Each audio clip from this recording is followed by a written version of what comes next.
बातमी अमरावतीतून आहे। अमरावतीमध्ये शिवसेना भाजपची युती तुटलेली आहे। भाजप शिवसेनेची जागा वाटपासंदर्भामध्ये बैठक सुद्धा निष्फळ ठरली आहे। अमरावतीमध्ये शिवसेना स्वबळावर लढणार आहे। माजी आमदार अभिजित अडसूळ यांनी ही माहिती दिली आहे। शिवसेनेची 25 जागांची मागणी होती, भाजपने ती फेटाळून लावली।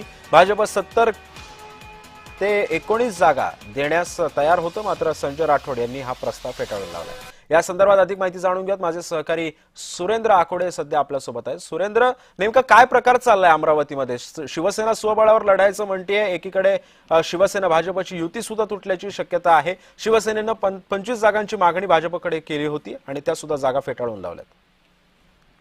क्षितिज, खरं तर सुरुवातीपासूनच अमरावतीमध्ये शिवसेना, शिंदे गट आणि भाजप आणि सोबतच रवी राणा यांची युवा स्वाभिमान पक्ष, हे तीनही पक्ष महायुतीमध्ये एकत्र लढणार होते।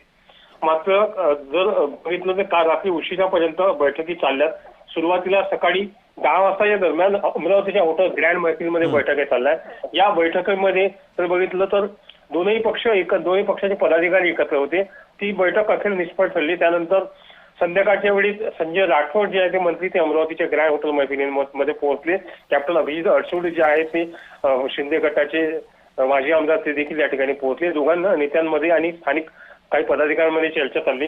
शिंदे गटाने भाजपाकडे महायुतीमध्ये एकंदरीत 25 जागांची मागणी केली आहे आणि भाजपकडून केवळ 10 ते 15 जागांची अशी माहिती मिळाली होती। मात्र या 10 ते 15 जागेवर शिंदे गट समाधानी नसल्या कारण आपल्याला 25 जागा देण्यात यावी या अटीवर। नक्कीच सुरेंद्र, त्यामुळे या सगळ्या पार्श्वभूमीवर अमरावतीमध्ये आता महायुती म्हणून कशा पद्धतीने हे निवडणुकीला सामोरे जातात, काही जुळतं का यांचं, हे सुद्धा पाहणं तितकंच महत्त्वाचं ठरणार आहे। धन्यवाद आपण दिलेल्या या सविस्तर माहितीबद्दल।